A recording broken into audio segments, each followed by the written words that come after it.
अस्सलाम वालेकुम दोस्तों, आज हम देखेंगे मोर पीकॉक पर 10 लाइन की मजमून नवीसी। 1. मोर एक खूबसूरत परिंदा है जो अपनी दिलकश पूंछल के लिए मशहूर है। 2. ये ज़्यादातर जंगलात, बागात और गांव के इलाकों में पाया जाता है। 3. मोर की पूंछ बहुत रंगीन और खूबसूरत होती है जो बारिश के मौसम में नचाती है। 4.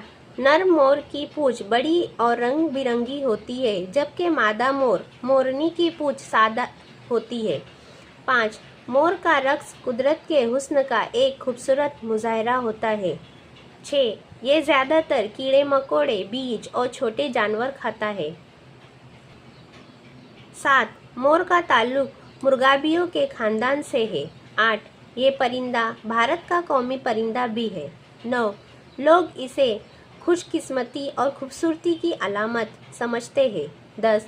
मोर कुदरत का एक दिलकश तोहफा है जो हमें फितरत से मोहब्बत सिखाता है। शुक्रिया दोस्तों, वीडियो अच्छी लगे तो लाइक शेयर और सब्सक्राइब कीजिए।